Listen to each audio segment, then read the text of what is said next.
And we're on. Clinton Davies, thanks for being on Fitness and Consciousness. No problem. It's a pleasure. I found you on Instagram, and your Instagram name is Blind Grappler. And so I was looking at what you've done, and you've won quite a few tournaments and high level events. And so it's like the blind grappler. So you can't. Are you like 100% blind, or can you see a little bit, or what's your? So my sight percentage, I can't make out the detail of a hand 1 meter away. I don't know what that is for Americans, maybe just over 3 feet. Yeah. I mean, if I hold my hand like really close like this, I can make out my fingers, but any further than that, I can't really make out any detail or anything. I can see a little bit of color, which is quite good for warm-ups and that in our gym, because we have black mats with a red red outside, so I can just follow the red line, which is quite nice. But no, my sight like I read braille. I can't read print. My iPad and iPhone talk to me. That's how I can. I get that question all the time. How are you reading my messages? Well, the answer is I'm lucky and I live in the age of technology, and my iPad and iPhone talk to me, and it reads everything on the screen. So, but yeah, I'm quite blind.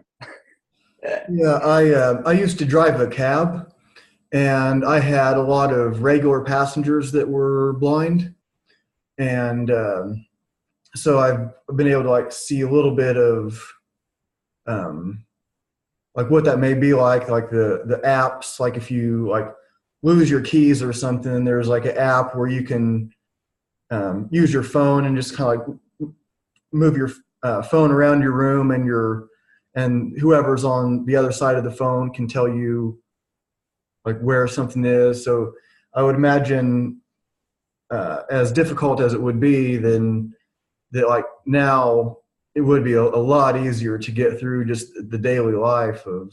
Oh yeah, for sure. I tell everybody all the time I'm blessed that I live in the age of technology. I mean, uh, you know, I'm 36 now, so I was born in 1982, and when I started going through school, we weren't, we're just sort of in the switchover of becoming really, I don't know, I guess technologically advanced with computers and stuff like that. So when I was at school, when I started, I was using all Braille, which means I had to use a Braille typewriter to type everything out. And then I'd send my schoolwork away, and it would get transcribed and sent back to the teacher. And there's just so much logistical pain with that. I mean, Braille books, I don't know if you've ever seen Braille, or anybody that's watching has ever seen Braille, but Braille is massively huge. Like a standard math textbook is about 15 volumes of Braille. So it was a logistical nightmare. Like they actually had to give me an area in a room at school just to store my school books and stuff. And now, thanks to e-readers and screen readers and iPads and stuff, I can just download and keep everything on my phone or my iPad just like everybody else does. It's Yeah. fantastic. And also, the GPS function on phones and stuff is awesome, because not only can you use them for driving, but you can use them for walking around. Last year, when I was coming over for the World Champs at the beginning of June, I didn't have anybody traveling with me, so I traveled to the US by myself. And, I used my phone to be able to get around. Stuff. I don't think I'd go to a non-English speaking country by myself, because that might be a bit scary, because everybody's like, you're crazy going to the US by yourself. And I was like, man, at the end of the day, it's an English speaking country. If I get lost, I can just ask for help. It's not a huge deal. Yeah, it is pretty amazing. There's a blind school not too far from me, and so sometimes I'll see them. There's a popular part of Indianapolis called Broad Ripple. It's kind of like a cool place to go. There's a bunch of restaurants and bars and stuff. And I don't drink or anything now, but the blind school isn't very far from there. And so sometimes you'll see the teachers with the students teaching them how to cross the street, and they're um, just like thinking about that is pretty wild, because it's a really busy and really busy area, and to see like these people figuring out how to cross the street. Uh, I think that's something. I mean, there's a lot of stuff that we take for granted, but just as dangerous as it is across a busy street when you can see perfectly fine, to see Yeah. somebody figuring it out who can't see anything. It's I imagine it would be. Yeah, well, yeah, it's good. I mean, I went through mobility training as well. And it's about what they teach you is traffic patterns. Like, you guys are completely opposite on the road over there, but like, say you're on the right hand side of the road and there's a car coming from behind you and it's not slowing down, you know that the cars coming across the road that you want to cross can't go through because the car behind you is coming and they can't go across, and nobody can turn in because the car's going to go across. And they teach you traffic patterns and stuff like that to be able to work out how to cross the road in there. So it's quite it is a bit of a it's a bit of a skill, but I mean, sighted people have to learn the same things, right? They're just using different senses to tell what's going on or whatever. That whole walking thing that I find is quite interesting, because last year I put a throwaway video up on my Instagram of I was competing at an in-house competition, and I'm known for doing the fireman's throw Katagurumi. I'm very well. It's my best takedown. And I put it up on Instagram at night because I didn't have anything to post. And my friend was like, "Oh, if you're looking to get more followers, whatever, you pretty much got to post every day." And I was, "Oh, I don't have anything," so I just threw it up. And I woke up in the morning, and there were, because I was silly and had the notifications for my Instagram turned on my phone, and I had something like 26,000 notifications on my phone, because the video had gone viral. I Love Takedowns had gotten hold of it and put it up on Facebook. It ended up with over 1 million views and 7,000 shares and stuff. But one of the things that kept coming up all the time was guys saying, "Oh, I roll blindfolded at my gym all the time. It's not that hard. Like, why is this? Why do you guys think this is awesome?" And I actually agree with them, because, until recently, I haven't even thought of myself as inspiring or anything. I'll tell you a bit more about that shortly. But my answer to, because I always try and answer questions. If people are polite and whatever, I'll try and communicate with people. I don't mean to interrupt you. Could you your like the view? It shows like more just like the top part of your face. Oh, There you sorry. go. That's cool. Like right there. Yeah, it just see. Yeah, if you could like keep it like right there, then that looks better. Sorry about that. You're fine. So they keep putting these comments. So I put a reply on quite a few of them. I said, "You're right. Rolling blindfolded is not hard. I mean, that's not the part of training as a blind person is difficult." I said to them, "But I set a challenge for you. How about instead of going to training and just rolling blindfolded, you start at home, put on a blindfold, get yourself to training, get changed and everything, do the warm up, learn the technique, do your rolling and everything, and then get home and then come back and tell me how easy it is to train as a blind person." Because it's not the rolling that's hard. It's the logistics. It's making sure you have the right coach to teach you, because you can't see what's going on when the coach is demonstrating the technique. Um, I think one of the biggest disadvantages about being a blind grappler and jiu-jitsu and wrestling is if you have a round off where you're not sparring, you can sit on the side and watch what everybody else is doing, especially if you've got black belts rolling or brown belts or high level guys. You can sit, you can watch what they're doing, and oh, that's cool. Oh man, you get an idea or whatever. And I can't have any of that input. So I think those areas are the areas where I'm disadvantaged, not when it comes time to slap bump and actually roll. At that point, I mean, I have disadvantages and advantages just like everybody else does. Like, a big, strong dude, he's going to be strong and powerful, but he might gas out because a lighter guy can move quickly and slow him down. So everybody has their advantages and disadvantages when it actually comes to sparring time. Yeah, I had thought, and I didn't do it, but I had thought that, like, because I knew that you were coming on, of course, I thought, well, maybe I'll take the day blindfolded, and I'll see what it's like to be perfectly, completely blind, and to make my coffee, and to whatever it is I need to do between when I wake up in the morning and to the time of your show, to do it all blindfolded. And I'm thinking, do I really want to try to make coffee blindfolded? Or is that like a really bad idea? Am I going to set my apartment on fire or something like that? Am I going to make a mistake and not know? Yeah, I definitely wouldn't do something like that without somebody to assist you. Yeah, I would think it would be, yeah, but it's, there's, like, you look at, like, if you watch, and if people like listen, like if I use words like watch and see, like when I did drive a cab, we, like going through the classes, they said, like one thing they said was, when you're with blind people, don't change the way you speak. So I'm not going to like say, hey, do you want to come over and listen to a movie when I watch the movie? Yeah, exactly. And I mean, I'm the same. Yeah, yeah, I mean, you want watching internet all the time, and people try and make those jokes to me. Oh, you can't actually see what's going on or whatever, and it's like, well, it's just human language, right? It's not. Yeah. Yeah.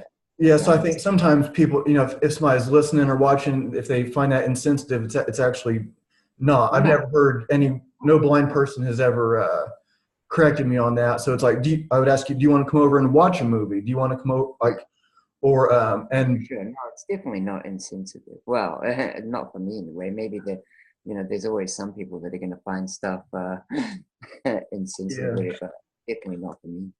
Yeah, one thing I was wanting to ask you about is the senses. And so when I was driving the cab, I got to be friends with a guy named Phil. He's completely blind, can't see anything, light, dark, nothing. And I get a bit into like some esoteric stuff, and I got these stones. So I've been interested in like gemstones and stuff since I was a little kid, and never really had too crazy of an experience. I just kind of like liked them, and I had friends that would trade. But I found these things called Moki shaman stones, and like if you look them up, it says they're good for like healing and connecting with like ancient knowledge, future knowledge. And some people might think, oh, that's ridiculous. It's just rocks. And supposedly like the Navajo shamans from a long time ago would use them, and they're found in like the like sandstone formations. But so I got these stones, and one of my regular passengers, this woman could see perfectly fine, but I didn't tell her anything about them. I just handed them to her, and I was like, check these out. And she's like kind of messing around with them, and there's two of them. They come in male and female, and even if you don't believe in anything weird, you can feel like a pulsing sort of energy between them, just like magnets. You don't have to be weird to believe in magnets, and so it kind of feels something like that, but like a pulsing, not like attract and stick together. So she's kind of messing around with him, and she's like, are these for healing? This is some sort of healing thing? And like, yeah, so I didn't say anything about shaman, nothing like that. And she had diabetes, and when she would wake up in the morning, her blood sugar was usually like 200. And when I let her borrow these, and she slept with them by her, and like the next day, her blood sugar was like 138. And I asked her if she thought that it was going to be low, and she said, no, I thought it would be high because I was drinking juice and eating candy the day before. And then the next day it was like 125, and the next day it was like 117. And this was blowing her mind because she wasn't doing anything different except sleeping by these stones. She gives them back to me, and her blood sugar goes up, up, up, and then it's back to 200.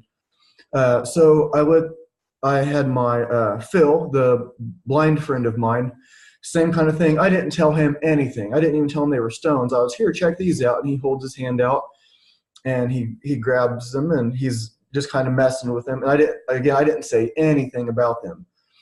And he goes, oh, these are for healing. Oh, wow, these are for healing. And he's just like kind of like blown away. And he wasn't into.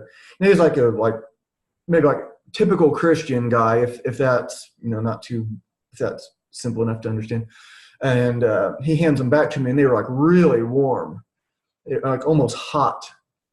And so he was able to tell that these are stones are for healing. And I've never had this kind of experience with like any kind of like crystals or quartz or anything. Like it was only like these that really blew my mind, and that I had people actually tell me what they were without knowing a single thing about them. And basically what they would say is the same thing that you would find if you Google them and look them up. So what I was wanting to ask you about is like this sense of touch. Like Phil could tell just by his sense of touch. And we hear that like sometimes blind people will, yeah, you lose your sight, but maybe you can hear very, very well, or you can pick up on other senses. So have you had that? Do you feel like your sense of touch, like when you're grappling with someone, is going to be better than theirs? Like you seem to understand things in a way that they don't, or have you had other kinds of like sense things that would seem almost kind of like magical or esoteric or something to someone that can see and doesn't have those experiences? Uh, it's an interesting question. I get asked about the senses thing quite a bit, and my theory on this is that I don't believe going blind gives you superpowers or super senses. I mean, it just doesn't make sense, right? One day, like, you don't, one day you have your sight and everything, and you've got the same sense as everybody else. The next day you're blind, and suddenly your hearing and everything like that is better. What I think it is that sight is such an overpowering sense that people ignore their other senses, or not ignore, because I mean, obviously you can hear like people talking to you, you can smell stuff, whatever, but you don't pay as much attention to your other senses.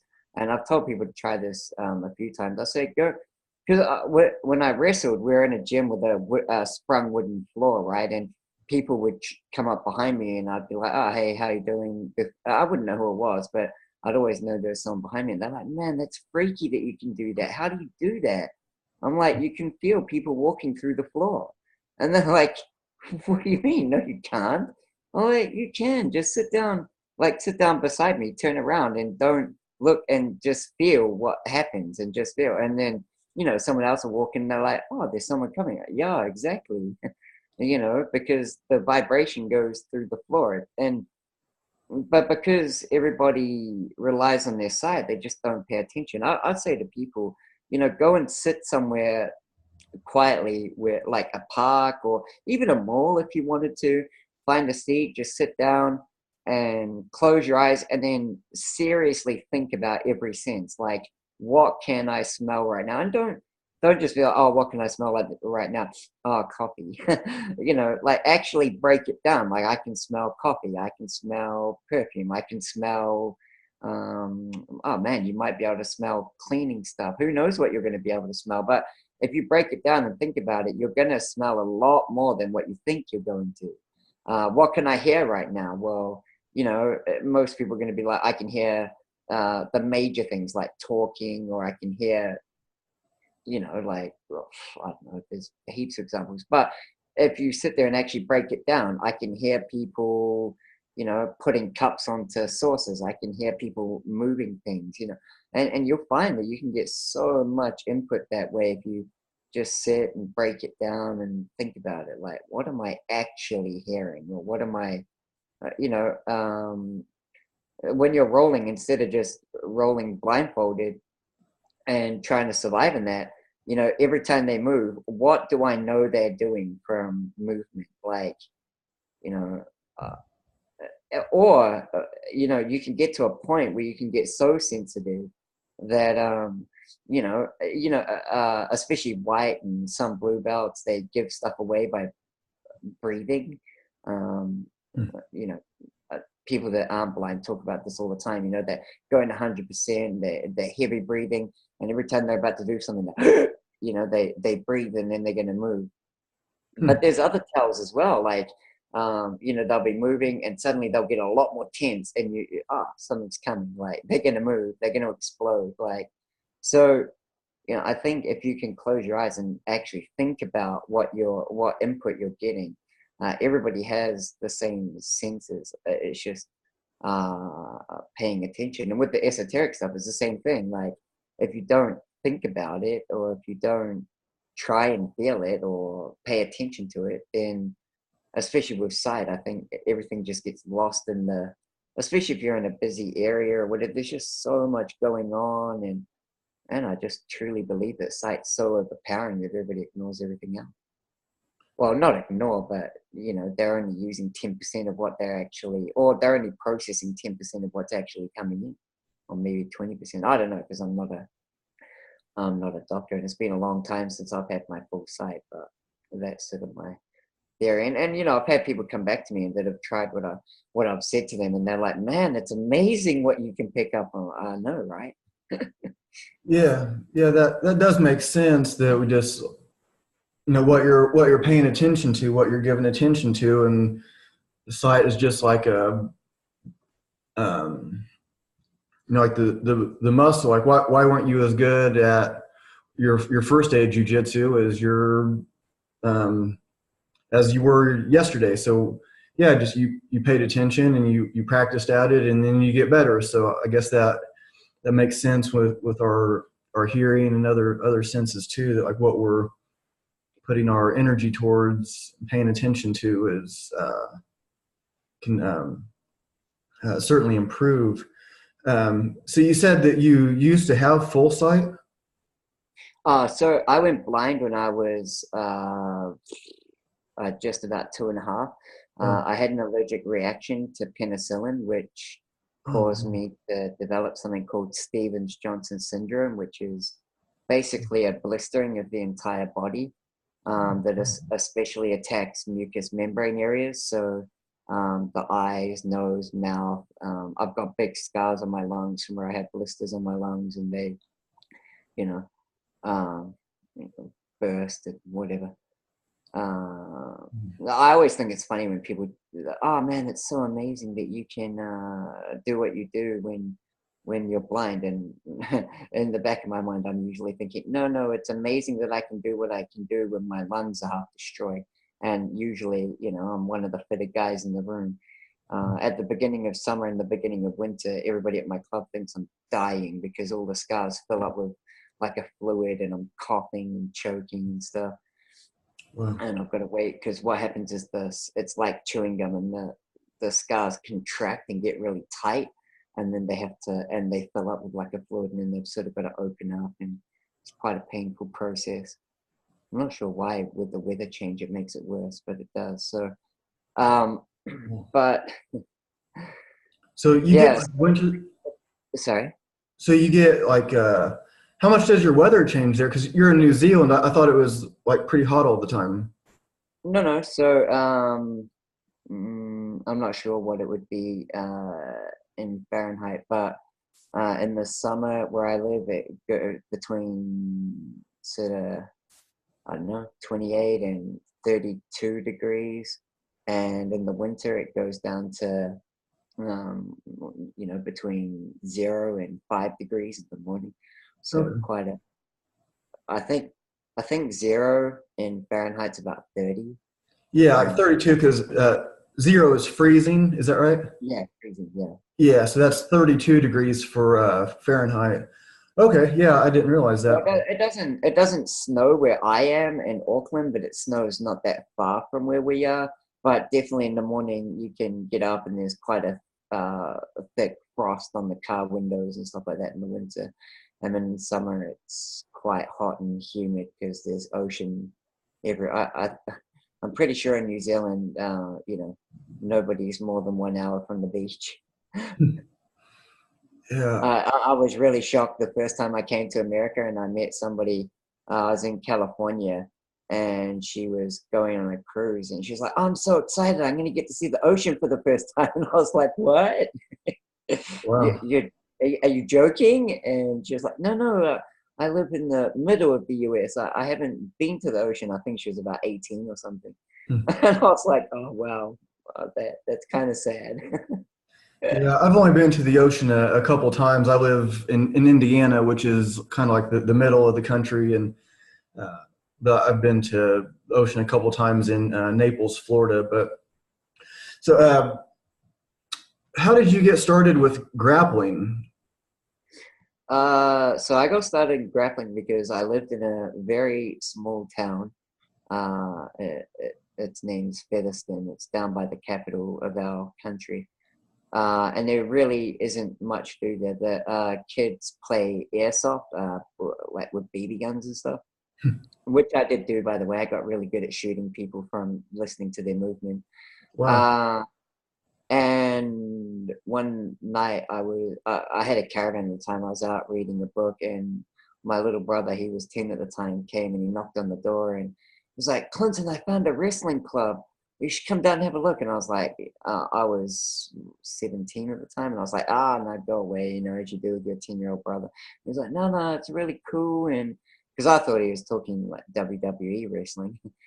And he kept harassing me, and I was just like, no, go away, go away. And eventually my mum came out and said, come on, Clinton, bloody go with him to, just humor him. So I went down and I went in and I was like, what's going on? It doesn't look like WWE wrestling. And I don't know, I jumped in, I tried a training, and I loved it because I've always tried sports. Like, I've given almost everything a go. Well, a lot of things. I tried soccer, rugby, cricket, and all of these things are not really conducive to blind people. Yeah. When I played soccer, they'd kick the ball one way and I'd run the other way. But so I did the first wrestling class, and I was like, man, here is something that I think I can do. And I've always been interested in martial arts and stuff, as most boys are. And so I did a couple of classes, and I'm like, sweet. So I signed up and I was training, and I thought I was pretty good. And about 6 or 8 weeks, they were going to a competition. I said, am I allowed to go? And they were like, yeah, for sure. And so I went, I signed up, and I'm like, man, this is going to be so much fun. I'm going to do real good. I stepped on the mat, forgot everything, and I just froze up, and I got pinned in 30 seconds. So I went back and I was like, man, I love this. This is going to be awesome. And, they sort of talked to me. I heard them talking and that, and I knew there was a national championships and stuff. So I kind of started telling people I was going to be a wrestling national champ. And people would laugh at me because, I got pinned in 30 seconds and, I wasn't as good as what I thought I was. So I went to a few more competitions and got the shit kicked out of me, basically. And I was still telling people I wanted to be a national champ. And I went 40. Well, so I went 0-40 without scoring a point. I lost 40 fights without scoring a point. And the whole time I kept telling people I was going to be a national champ, whatever. And so a couple of years go by, and I moved from the small town up to Auckland, and I was training at a gym up here, and a Japanese coach came and started training with us. His name is Koji Hirabashi. And the first day he trained, he was taking a seminar, and at the end of it, he was like, he had really bad English, but he was like, I've never seen a blind person do wrestling before. What are your goals in wrestling? And I told him that I was going to be a national champ. And he was like, well, you've got a lot of work to do. Would you be keen on me helping you? And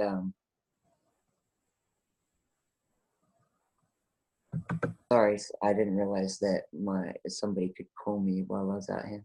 Okay, no problem. Yeah, I hit pause for a second, but you're back on. So, Uh, yeah, you said that he's about to. He asked about yeah. training. Said you Well, got to work to do, and yeah. So he said, "Oh, would you be in?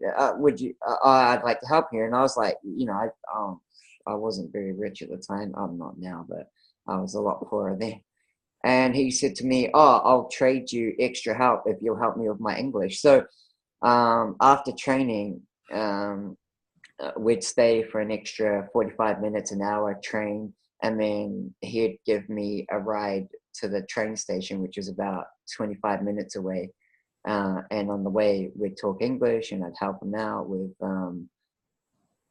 I don't know, just with his English and stuff. And he'd tell me, if I'm getting stuff wrong at training, just afterwards correct me and blah, blah. So we did that. And I started winning the odd bronze medal and then the odd silver medal. And eventually in 2007, I won my first national title. And then I got selected to be on the New Zealand team, and I went to my first Oceanias. And I'm like, man, I've made it. I'm a good wrestler now. Like, this is going to be sweet. And I went to the Oceanias, and I thought I was going to win the gold medal, and the same thing happened. Wow, I did score 2 points in that competition, but I got I got beaten up again. And I came back to New Zealand, and I said to him, next year I'm going to win the gold medal. And he was like, yep, next year you're going to win the gold medal. So we trained really hard. And next year I ended up going and winning gold at the Oceania champs. And just kept going from there. And then in 2014, at some stage, I decided that not only could I wrestle, but as a blind person, I would be able to coach as well, which is probably actually more crazy than me grappling. Hmm. And so I started teaching kids wrestling, and I ended up with a really successful kids program. And um, so in 2014, two of my boys that I'd been coaching for about 9 years had moved up, and they were sort of just coming into fighting in my weight division. And I didn't really want to fight kids that I'd been coaching for a long time. And a friend of mine had a girl that was getting ready for an MMA fight, and he said to me, and she was fighting a purple belt in jiu-jitsu.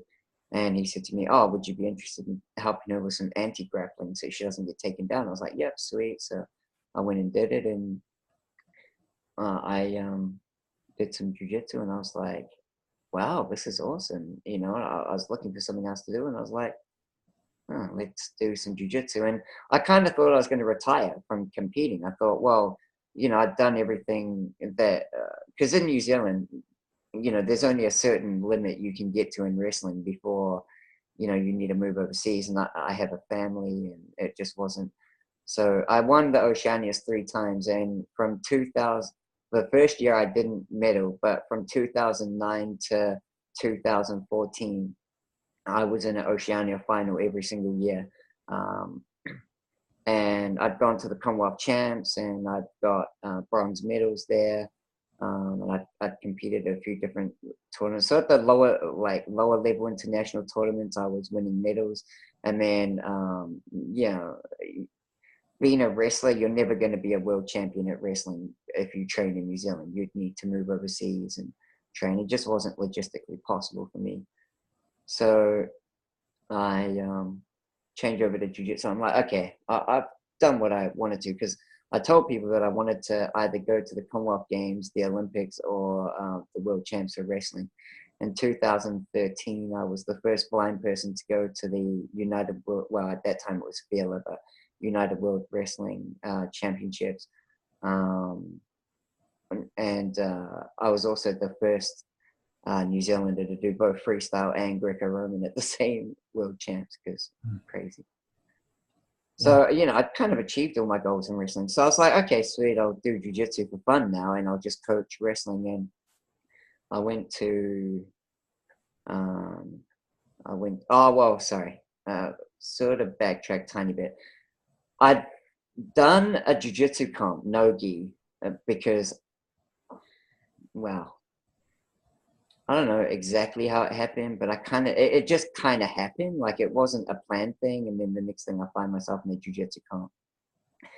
And, I mean, jiu-jitsu wrestlers give up their backs and get strangled a lot. So I did that.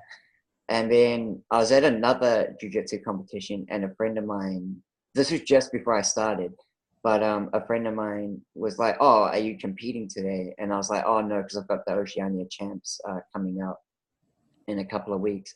And they're like, "Oh, there's another one just after that."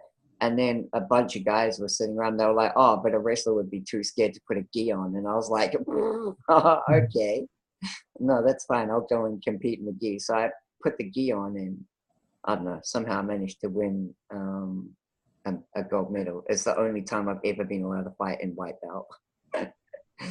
uh, so anyway, so when I went to the jiu-jitsu gym and started training, because I found it interesting and I was learning all these cool new skills. I was like, man, this is awesome. They were like, "Oh, we've got nationals coming up. Do you want to enter, Clinton?" Under the rules, because I didn't realize the first time that I wasn't actually meant to fight in white belt. I was meant to compete in blue belt, but they were like, "Well, you're not allowed to fight in white belt because you've had international wrestling experience, but you know, you want to do it." And I was like, "Yep, sweet." So I went along and I did all right in blue belt. Won my first fight and lost my second fight, and I was kind of like, you know, it'd be crazy if I could become a national champ in another sport. Because, you know, when I started wrestling, so many people told me I could not do it. Like, you tell, I want to be a national champ, I want to represent New Zealand. And people would literally laugh at me and be like, man, you should just find something else to do. Like, why are you doing this? And I thought, well, hey, you know what? Hey, let's become a national champion in another sport. So I trained hard and won blue belt. It's interesting actually. I won a gi title before I won a no gi title, but in that year I won gi and no gi, and then the next year I backed up my titles. I won gi and no gi again. I went to the Pan Pacific Championships and won gi there, and got I won the open weight. I ripped my intercostal muscle in half, so now my wife banned me from fighting in open weight, but. And then this year I just won the purple belt. I only got my purple belt at the end of last year, and I won the purple belt gi nationals this year. So I don't know. For some reason, it didn't turn out that I was retiring. I've been to 5 world championships for jiu-jitsu now. Wow. So for some reason, I didn't end up retiring. That's 5 world championship, and I've only been doing jiu-jitsu for 4 years as well. Wow, that's really amazing. So, what do you think your Japanese coach? What was he doing that made a difference? Because you said you went 0-40 without scoring a point. Yeah. Okay, and then so what was he doing? Was he doing something different? Was he just like paying more attention to you, or? Yeah, I think he paid more attention and he believed. Like Mm, it, like if your coach doesn't believe that you can win something, then or they don't believe you can do something, then they don't believe. So they don't put the effort in. They're like, oh well, he's not going to be able to do it. So whatever, you know, and they don't put the effort in. Koji realized because my role was kind of be the first on the mat at training and the last off. I've always had that training ethic. And you know, and he saw that I was such a hard worker, and I was prepared to go through any amount of pain to get what I wanted. I tell people all the time that only because now I want to win a world title in jiu-jitsu. That's what I want now because I've done pretty much everything. I mean, obviously there are other things in there, but most things like I've won international medals, I've won national championships and stuff. All I want now is a world medal, and I don't even care if it's gold. I just want a world medal because I feel that it'll, I don't know, finish well. It'll make me feel complete in my competition story. But you know, he always believed. Like when I told him I want to be a national champion, he said, "Yeah, well, you've got a lot of work to do, so let's get on with it." And from day one, he never said to me, "You can't be a national champion." He said, "Yeah, let's go do it. Let's go get a national title." And every time I came up with a new crazy thing that I wanted to do, he was like, "Yeah, believe." And there's an important lesson there for everybody, especially coaches or people that are, you know, teaching other people and stuff. If people come to you with a dream or a goal, don't say to them it's impossible. You know, try and give them uh, the tools to achieve. Like with me as a coach, I believe my job is, I'm a facilitator. Like if you come into me and you say, Clinton, I want to do grappling because I want to get fitter, I'm going to help you get fitter. If you come in and say to me, I want to be a national champ, I'm going to help you become a national champ. Like, uh, don't, I don't think it's our job as coaches to just decide what other people's limits are. They've got to, well, imagine if, I went 0-40 and everybody was like, you can't do it, you can't do it, you can't do it. And I was like, I can't do it. And I stopped. Man, not only I would have a completely different life from them because, I've had so many amazing experiences through grappling and that, but other people's lives would be different. And because uh, I've coached so many kids to national titles. Because of me, so many kids have gone and represented New Zealand. Because of me, a friend of mine, New Zealand didn't have anyone. The last time New Zealand had someone in the Olympics was 2000, and because of me, a friend of mine qualified for the Rio Olympics in 2016 for Greco-Roman. When everybody told him that he wouldn't be able to do it, and I said to him, "Man, don't listen to that. Let's just get you there." And like because I've always enjoyed Greco better than freestyle because it's much more contact. And so, I trained him and helped him out with that and worked it. And, he made the Olympics. Kids wouldn't have made youth Olympics. And all because I didn't listen to what people said. Like if I'd listened, a lot of those people, I mean, some of them might have made it and might have achieved, but a lot of them wouldn't have because they wouldn't have had me believe it. Because, if someone comes to me and says, I want to do something, I'm the same. I'm like, sweet, let's go do it. And because I'm not gonna, but because I didn't want people to tell me that I couldn't do it, so I'm not gonna tell other people they can't do it.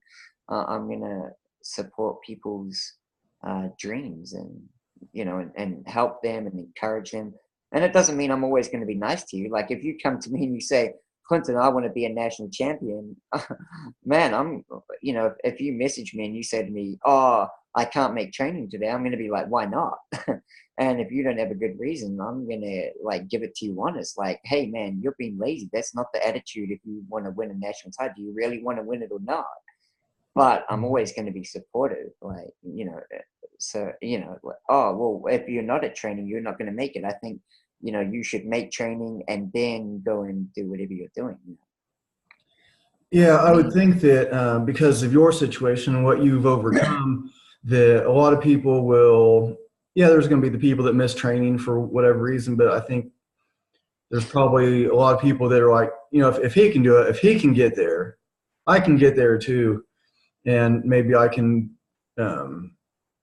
they feel like they need a break. And they're like, well, I'll take a break after practice. I'll get there anyway. If Coach Davies can get there, then I can be there too. And if he made his way, and if he was 0-40 without scoring a point, and he was still saying that he was going to be the world champion, then I can. Then why can't I? Because I have these advantages that that you didn't, and I'd imagine that it's really inspiring for people that are around you all the time, and like humbling and takes their excuses away maybe before they can even make them. Do you? Yeah, well, I don't know. I never saw myself as inspiring. Like people be like, "Man, what you've done is amazing," and that was sort of at the end of wrestling. Like I've been a 10-time national champion in wrestling, and I mean that wasn't 10 times.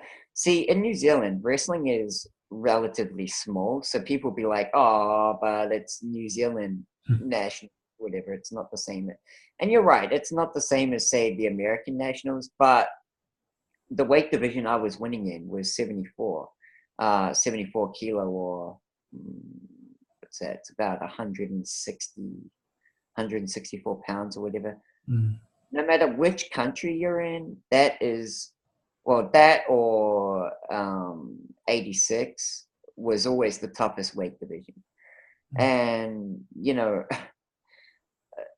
I never had it easy. Like I always had international level guys that were achieving internationally in my division. Like it was like people, it wasn't like every time I went there, I was fighting guys that like trained wrestling just a little bit, and it was always tough. And then, then if people did think that, then not only did I do that, but remember, I was the Oceania champ 3 times. Like, I was competing regularly against guys that were like, because we compete against guys from Guam, American Samoa and stuff, because they're all a part of Oceania, and they don't train there; they train in the US. Like, so I was training against legitimately good guys. And when I went to the Commonwealth champs, Canada, India, South Africa, they got some good wrestlers there. So it wasn't like I was just wrestling nobodies. And then when I went to jiu-jitsu, definitely not like that, right? Because even in New Zealand, jiu-jitsu's pretty big. Like at our nationals this year, I think there were 750 people at the nationals. Wow. So it's not, yeah, okay, we're a small country, but jiu-jitsu is not small. And as I said, like, I've won Pan Pacific titles and stuff. Last year, I got top 16 in the World Masters. There were 55 guys in my division. That was at blue belt. This year, I went to the World Masters, and I lost my first fight 2-2, 1 advantage to 3 advantages. And unfortunately, I didn't know that an IBJJF rule had changed not long before I competed, that if you're in a scramble and it went from the ground to standing, that you have to be standing for 3 seconds for it to be counted as standing combat again. Because I was on top of the guy trying to pass his guard. He scrambled, he stood up. I got in on a deep double leg and did a really powerful trip. There's actually a clip of it on Instagram where I said, I can't believe this is not scored as a takedown. So if anybody wants to see it, they can actually go up and have a look at what I'm talking about. And I didn't get the 2 points. And if I never complain if I lose, because the way I see it, if I can't finish them, I don't have the right to complain. But it's a really competitive fight. Like I was seeing even black belts losing 10-0, 15-0, and I'm competing and I'm competitive. So it's not like when I've been fighting easy people, and I've never competed against another blind person. I've always competed against able-bodied people and stuff. So, yeah. One thing I was wondering about, because at the blind school that I was mentioning, I've always heard they had a really good wrestling team, and a buddy of mine that I used to train with, he could see. But they had like the blind school invitational or something like that. And so they would invite sighted schools to come, and he's like, yeah, they were awesome, but they start different. They start touching. I don't remember exactly how. I don't know if it's tied up somehow or I can. No, so okay, they start palm to palm. They start one up and one down, touching palm to palm, and then you're not allowed to break contact. That's interesting, because when I started wrestling in New Zealand, someone had obviously trained in the US and knew that rule in the US. And so that's how they got me to start wrestling when I started. And then in 2008, when I went to my first Oceania champs, about 20 minutes before my first fight, it wasn't very long, that they'd talked to the referees and told them I was there, and they were like, he gets to start in contact, right? And the refs were like, no. Because in Fela, or now United World Wrestling, but it was Fela then, that's actually not in the rule book. There is actually no rules to change anything for blind athletes competing in, against able-bodied athletes. And with the one up, one down thing, I didn't mind that too much, because you didn't have grips or whatever. But then they, because I had strategies to deal with that. And then suddenly I'm like, I can't start touching people. And I'm like, oh, wow, that threw me off quite a bit. So when I came back to New Zealand, I was like, right, I want to compete internationally. So I'm never starting in contact ever again. So the first time I went, so in New Zealand in jiu-jitsu, they never made me that offer to start with grips. because that's how they do it in Paralympic judo as well. Right? They start gripped up already and ready to go. So when I went over to the world champs, I was really surprised when the referee was like, "Okay, get your grips," and I was like, "What do you mean get my grip?" And he said, "You get to start with grips," and I said to him, "No." And the ref was like, "What do you mean no?" And I said, "No, I don't want to start with grips." And we did the fight, and we came up after, and the referee, I lost. That was my first world champs, and he came up after me. Like it was again, it was a really close fight. I lost 2-1 advantage. And after the fight, he came up and he tapped me on the shoulder. He's like, "Oh, why didn't you, why did you disadvantage yourself and not start with grips?" I said, "Well, think about this. If I had started with grips, who would have been disadvantaged? He would have. Why? Because, you know, he's been training for the world champs and he has a strategy. And then he steps on the mat, not knowing that he's going to fight this blind guy. And suddenly you tell him, hey, you've got to start this fight with grips with this guy. And he's like, whoa, what? And it throws his strategy off. So I wouldn't want to win a world championship fight or even a world medal and have a guy say afterwards, oh, well, I lost because I didn't expect that I was going to have to start with grips. I'd rather just not start with grips and learn how to deal with that and have my own strategies with dealing with that and train how to deal with that in the gym so that, so when I go, and it was the same at World Masters. Yeah, the guy said, do you want to start with grips? And I said, no, don't worry about it. I don't want to. And everybody's really surprised when I do that. But, the way I see it, I'm fighting in a sided sport. Like, I want to go, like I've been asked to do Paralympic judo. And, they wanted me to do that. But I'm not interested in competing Paralympics. I just want to, I've proven that I can compete with able-bodied athletes, and that's what I want to do. And so I feel that if I go to an able-bodied competition, I should have to fight under the rules. They shouldn't suddenly have, like, whoever I'm fighting shouldn't suddenly have a change and have a shock like, oh crap, now I've got to start with grips on this guy. Because, that might not be a part of his strategy. He might have a strategy that doesn't rely on that straight away. So, yeah. Yeah, that's pretty amazing. So if somebody, I mean, I guess, people that grapple, they can understand like, well, if you're especially on the ground or you're tied up, you have body locks or something like that, you can kind of feel what's happening, and maybe your sight doesn't help a whole lot when that is going on.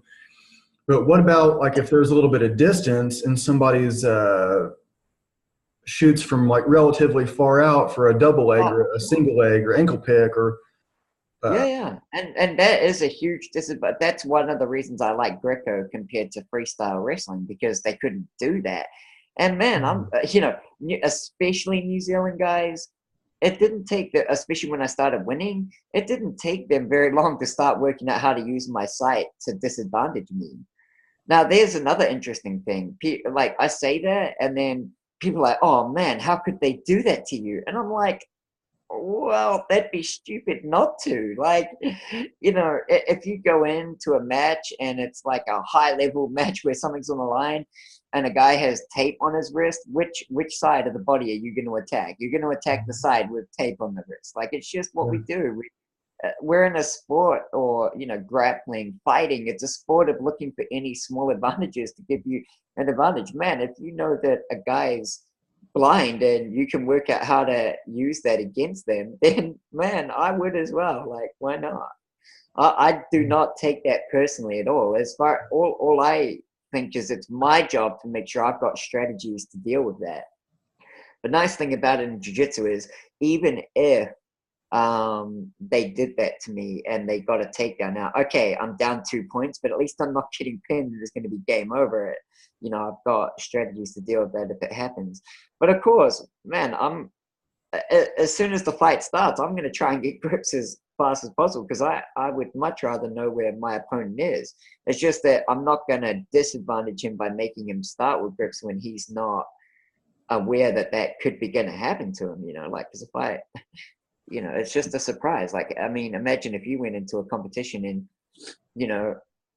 I don't know. Say you're a lower, like a low single shooter, and you've been training and training and training for a world champ 6 months, and your strategy has been, I'm going to come out there, I'm going to shoot the low ankle single straight away and get my 2 points, and then suddenly you're told, oh, you've got to start with grips, and you're like, oh crap, my whole game plan's been, because you might be like, I'm gonna shoot the low ankle single, and then I'm gonna stand up and use the Toriano pass, whatever, and you're gonna chain all your stuff together. And suddenly your beginning strategy is not allowed, and you're thrown off right from the beginning. And I just feel that it wouldn't be fair to disadvantage people like that. Yeah, that shows a lot of character. When um, is there like you said that like you don't think of like yourself or like as like inspirational or something to that effect, but were you like there is something about like the uh,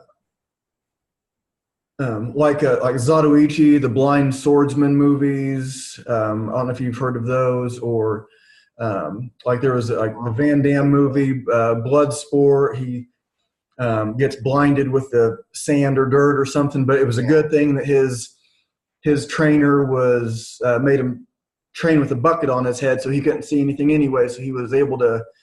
So there was like something about. Uh, like the Well, blind swordsman, the blind fighter. Did you like find inspiration in movies like that, or do you?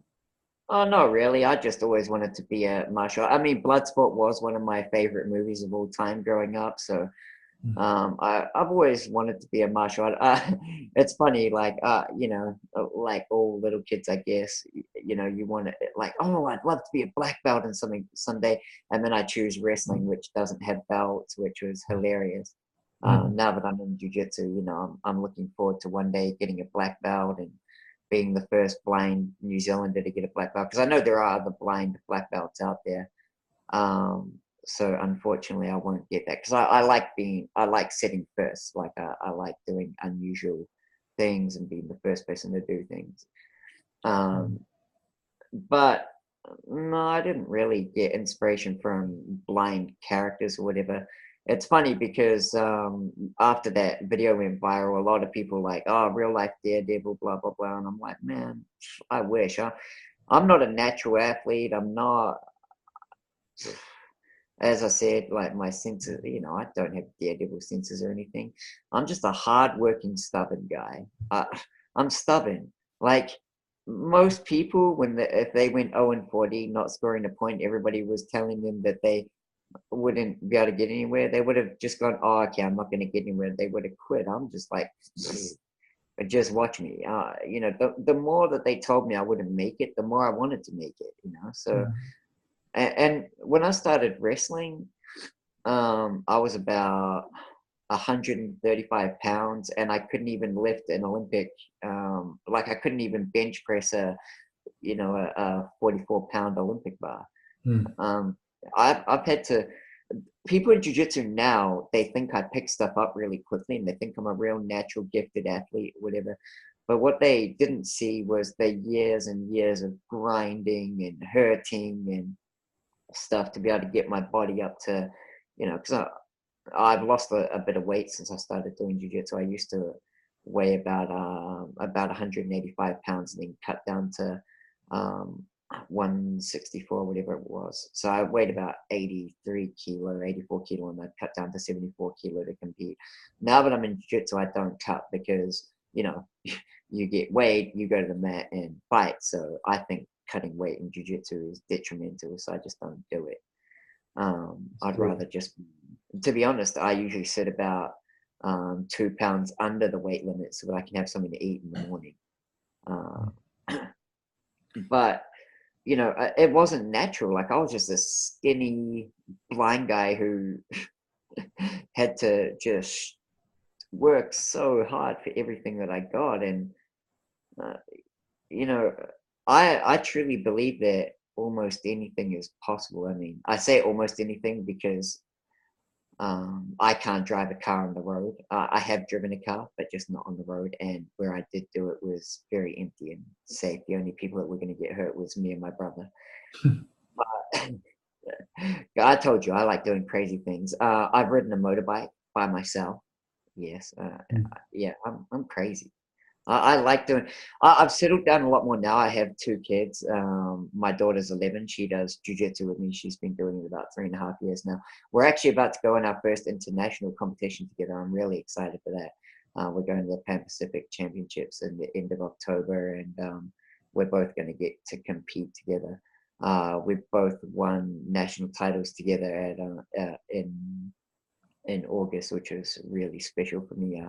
I love the fact that me and my daughter are training and competing in the same sport, and just yeah, it's really special. And I've got a son who's 15, and he's a gamer. He's not really into sport or anything, but that's okay as well. Like, I don't mind. He actually plays airsoft now, which I find quite ironic considering I've done that before as well. Um, but since I had kids, I don't do as much crazy stuff like you know. But before I had kids, I did just so much crazy stuff because so many blind people, especially in New Zealand, they don't live. I don't know. They sit at home. They listen to music. They're terrified to go outside by themselves. They won't go anywhere by themselves. And my mom was super strict on me growing up, and I'm so lucky for that because, she never let me use my sight as an excuse. It was always, Clinton, you live in a sighted world. You have to fit in. The sighted world is not going to fit around you. And so my thing is, I don't know what's going to happen after I die. I may only get one chance to live. So why would I spend my life at home being miserable and not straining for things and having new experiences and doing crazy stuff? Like, that would be boring. Yeah, that makes sense to me. And so when you're like competing in jujitsu, are you still like are you hitting the fireman carry, or do you like pull guard, or does it depend? Or It depends. I still like to wrestle and take guys down. I still prefer top. I still prefer passing guard. But at some competitions, because to get a black belt one day, you've got to be well rounded, right? So at some of the smaller competitions, I have pulled guard to put myself in those situations. Um, so the thing, when I started jujitsu, people were like, just take them down and stand up, just take them down and stand up. And I'd be like, no, I'd rather lose than do that. And they're like, but why? You could win. Like, you can out wrestle probably everybody in jiu-jitsu in New Zealand. And I'm like, but what are we competing in? Are we competing in wrestling, or are we competing in jiu-jitsu? They're like, jiu-jitsu. I said, exactly. I've wrestled for, by that stage, I think I'd wrestled for 15 years. If I wanted to wrestle, I'd still be doing wrestling tournaments. I'm doing jiu-jitsu. I'm doing a jiu-jitsu tournament, so I'm going to do jiu-jitsu now. So, I mean, I don't, of course, I'm going to take guys down if they stand there and let me take them down because it's part of the game. But I'm not going to use, like, once I got on the ground, I'm going to try pass guard and, I'm going to do jiu-jitsu. I'm going to try submit. I like getting the finish just like everybody else does. Whenever I compete, whenever I roll, my goal is always to tap someone. Yeah, what's your do you have like what's your like best submissions? I love using their lapel around their neck, so facial back choke, bravo choke, a modified cross collar choke from there,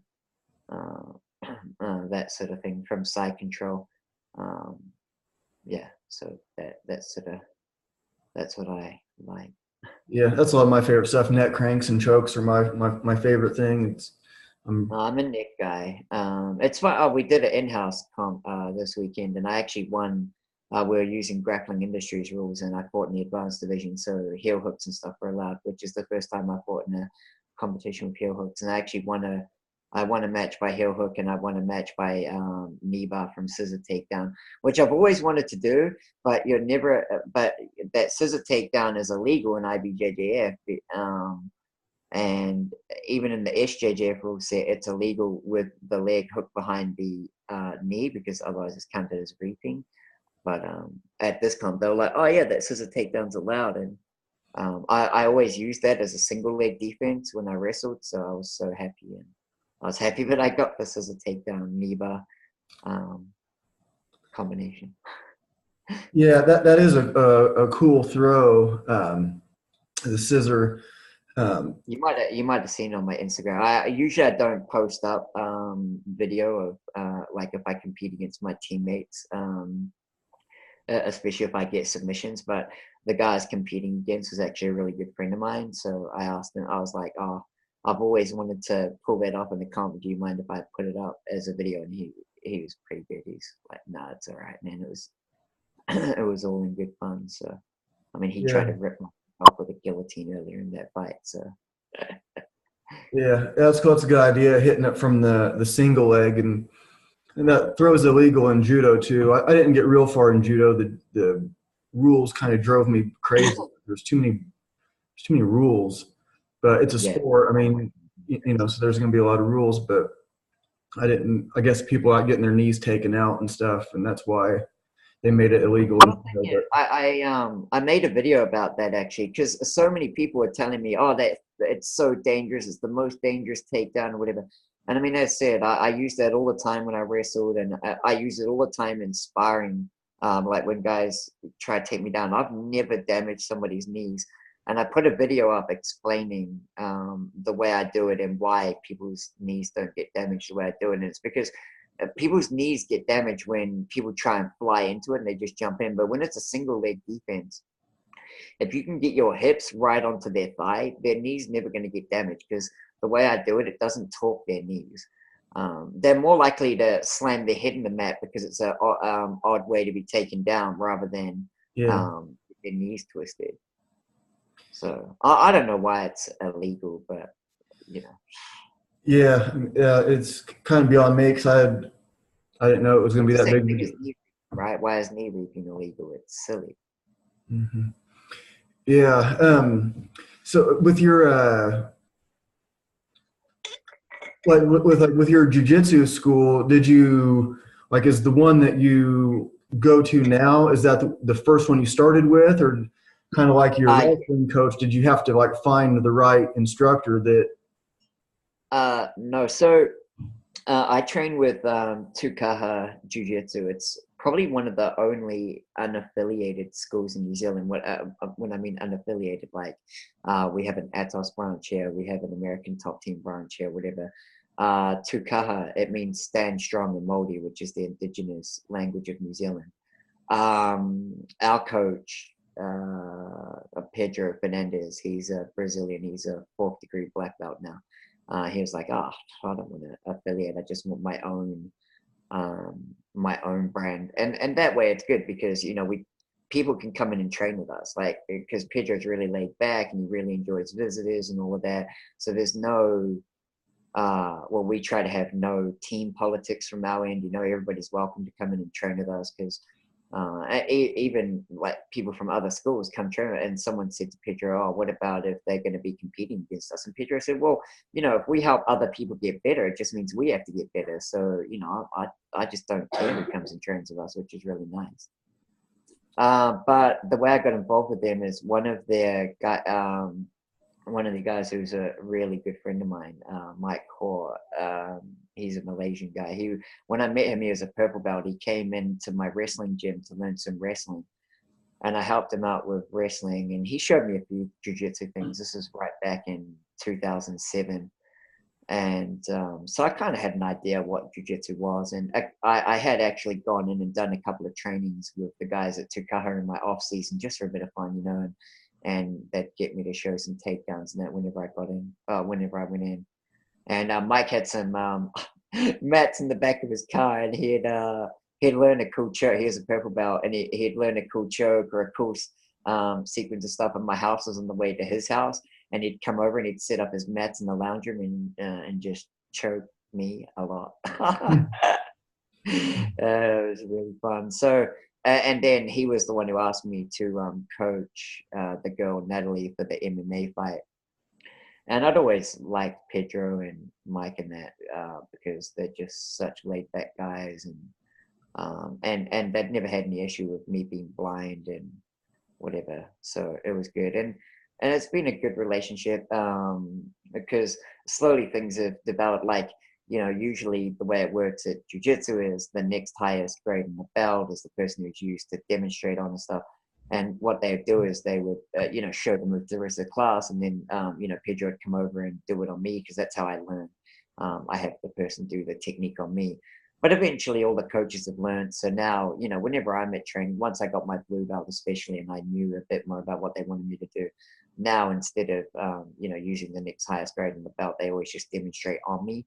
A couple of advantages in that. One, for them, it means they don't have to show it to them and then come around and show it to me separately and take up time that when they're going around the rest of the class.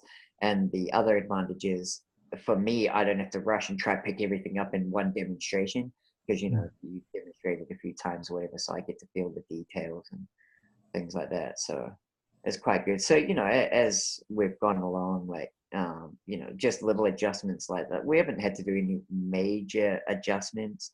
Like, that's probably the biggest thing they've done for me is that, they use me as the demonstration dummy so that I can feel what's going on and stuff. That's probably the biggest thing they changed at the club to make things easy for me. But other than that, there's not really much they've done. But when I told them that I was gonna become a world champion in jiu-jitsu, there was no, oh, maybe, or maybe you're not gonna be able to do that, whatever. It's like, oh, sweet, cool. Yeah, that is cool. Do you do you like visualizing? Do you like try to see these techniques in your mind, or like do you have something that's like visualizing, or what do you do to, like, what does your thinking about it look like? I guess if that makes.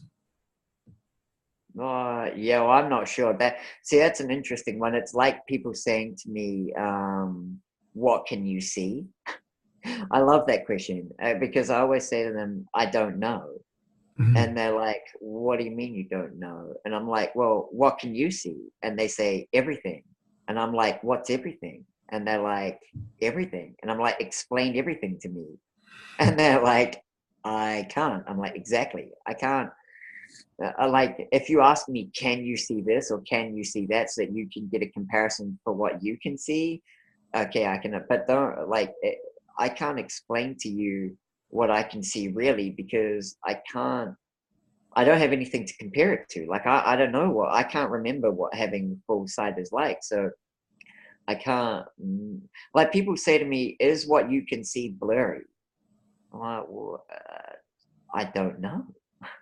To me, it seems fine, but if you have my eyesight, you probably think it's because, I don't have much. As I said, I can only really see color, and I can't really see my hand more than a meter away. So, but what I can see, is it blurry?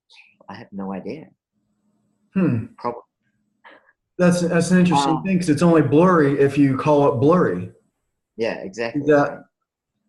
That's interesting. But yeah, I think about techniques and stuff in my mind. I don't think I can really see it in my mind, but I can definitely think about it. But I have gotten very good at being able to pick stuff up from feeling what people do to me.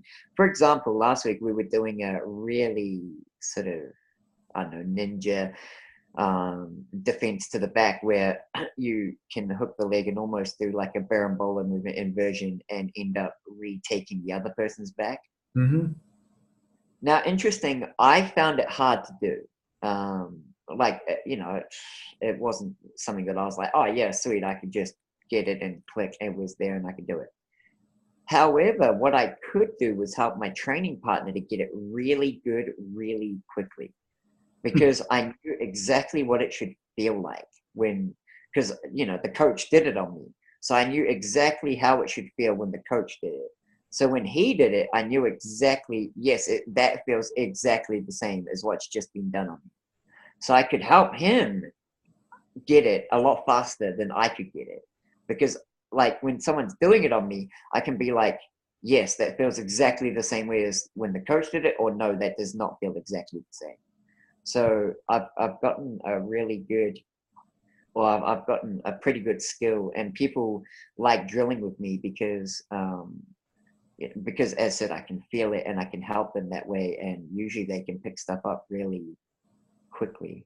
And I notice small details, like I don't know, I see because they're doing it on me, I can pick up the small details, and but I'm not sure whether that's just because I've spent years having to learn that way or whatever. But it's just a, I don't know, skill that I picked up, and so I can help other people in that. So kind of interesting. Yeah, yeah, I was kind of like thinking about like what, like how would you do like what we would call like visualize, and would it be like sensing? So like when you're maybe like preparing, like when you're not on a mat or not actually with someone, like okay, if I feel him press my knee this direction, that probably means he's going for this. You know, if he's inside Well, which control. yeah, and so I probably visualize exactly the way you were talking right now, right? So I think it out in my head. So you know, um, yeah. So I just think it out like that rather than seeing anything in my mind. Hmm.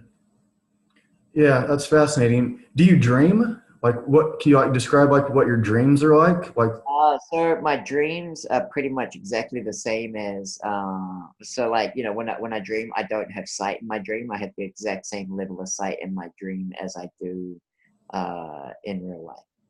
So well when I'm awake. So yes, I do dream, but no, I do not see when I dream. That's interesting. good. Nobody's ever asked me that in an interview before, so that's a good question. Yeah, I had wondered that, but too wondered that. Like, and asked my friend Phil about it, and he was just like, "Yeah, it's just weird. It's hard to explain. I can't, because he could never. I don't think he could ever see.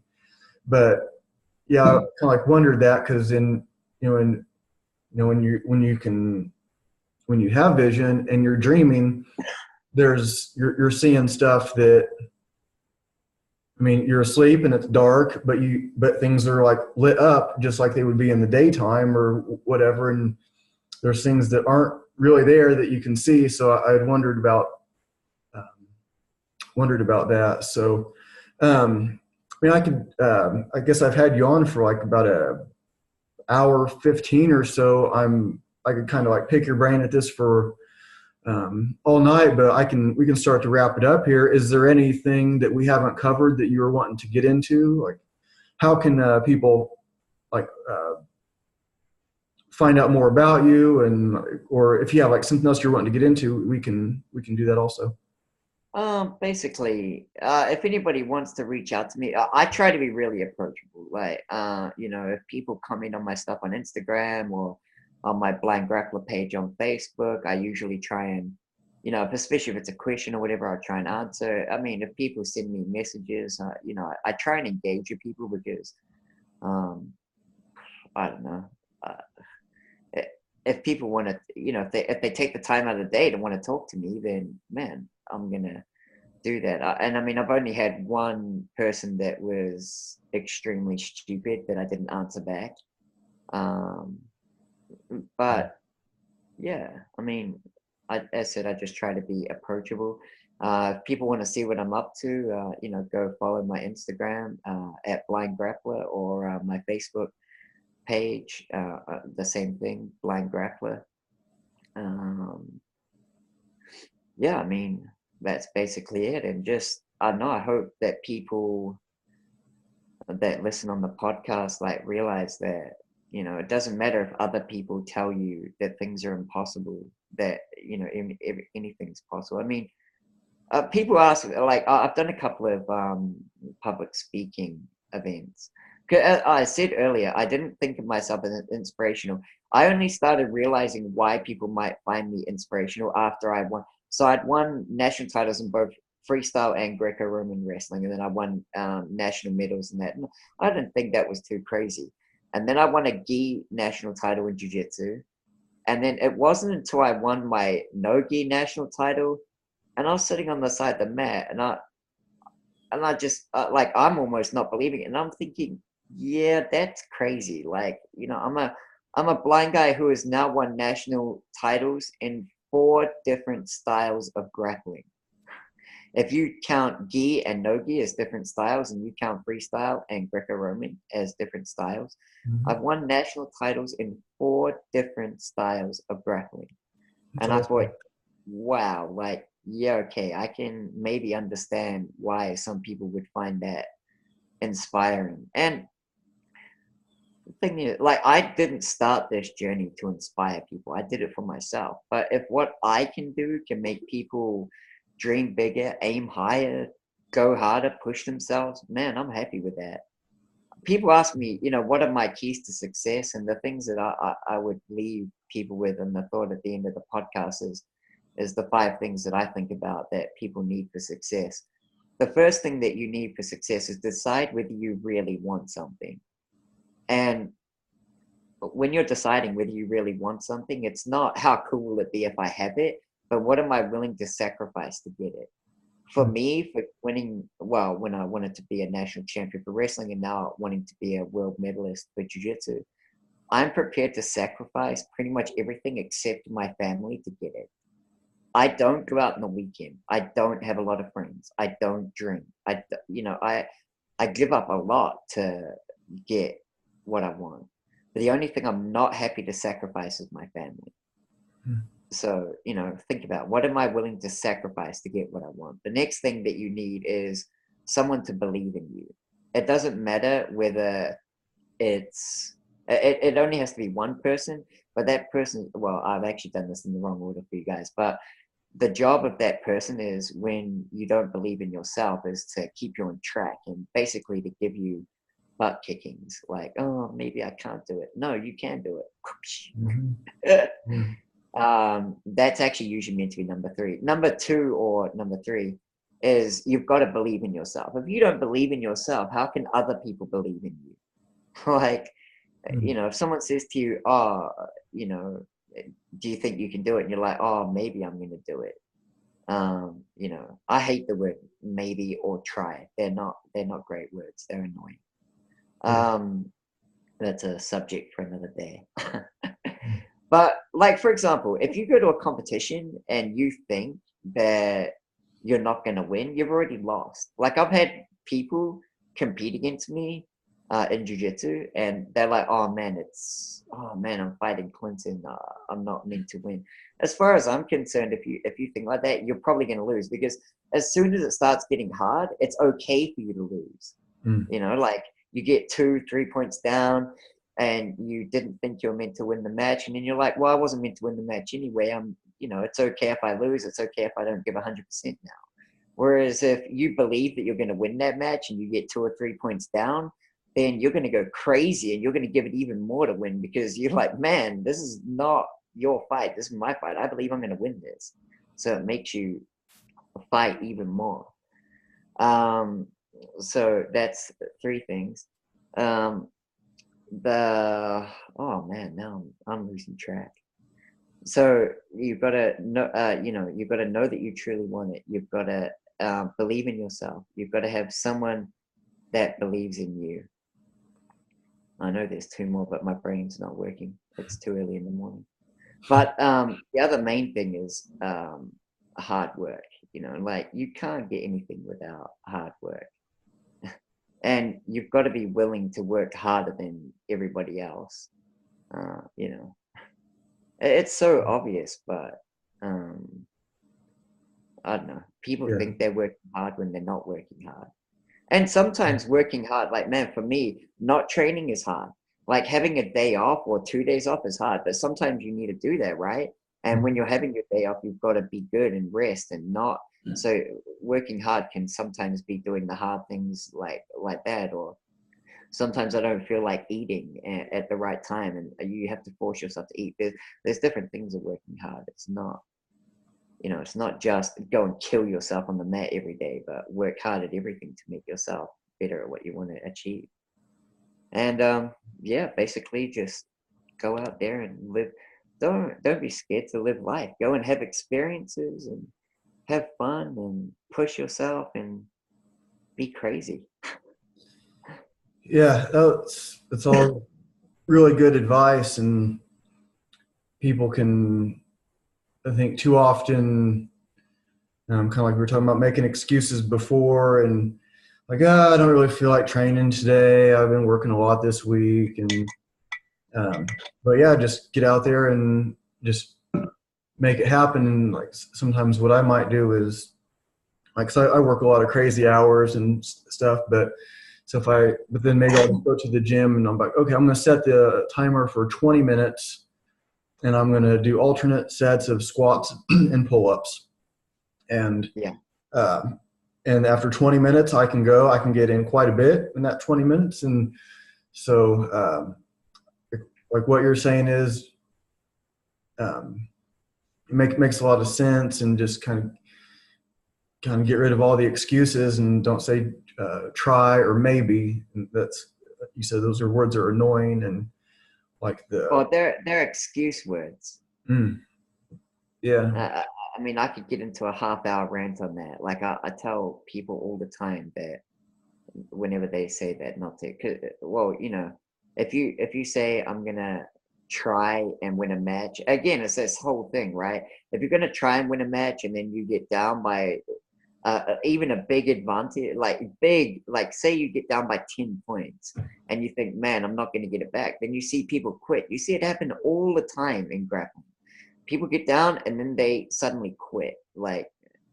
But if you say I'm going to give my best rather than I'm going to try, when you're down 10 points, well, okay, fine. I'm losing on points. I'm probably not going to get the points back. I'm going to finish you. I'm going to do whatever I can to choke you and make you tap so that I win this fight.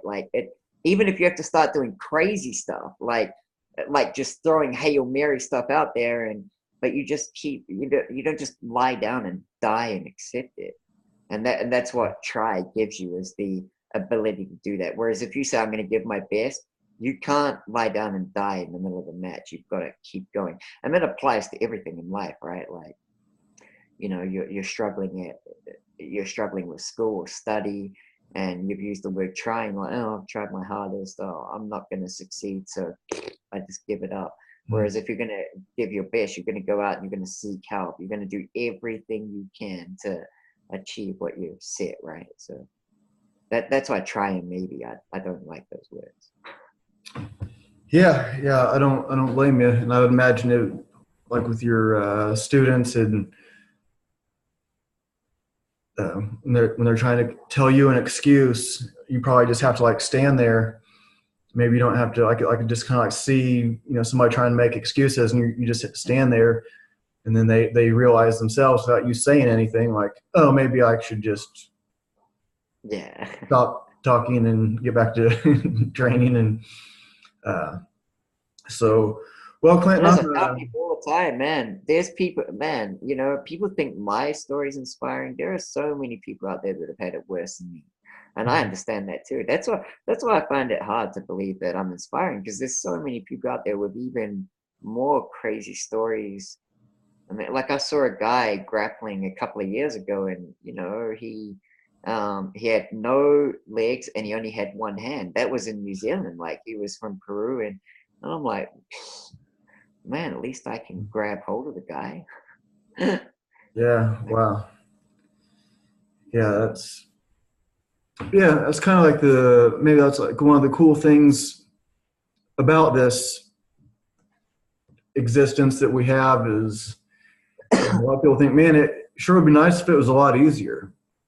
But there's like this, sometimes I'll put this quote out, and I don't always let people know that it's from a cartoon, but there's, the show King of the Hill, the cartoon. Ah, yeah. So like John Redcorn, the Native American guy, he's like, my people have a saying, when you ask the Great Spirit for strength, he sends us difficulties, which make us strong.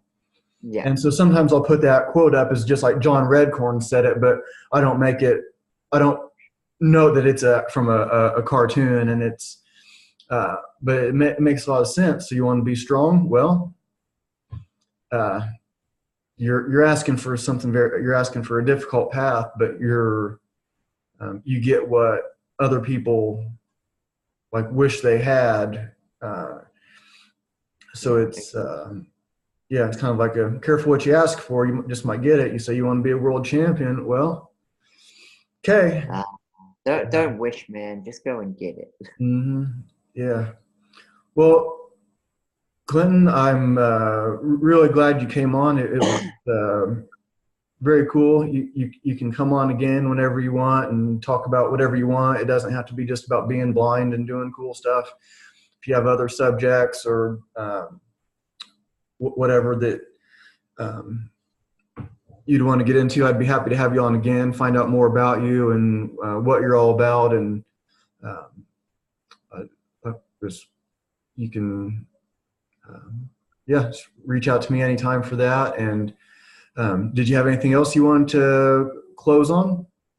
Not really. Just yeah, it's been awesome talking to you, and thanks for having me on. And uh, it's a good way to start my day. I've got to go and do 3 trainings and take a PT session, so it's going to be a fun day. Nice. Well, I will let you go, and I will talk to you for just a second after I stop the recording.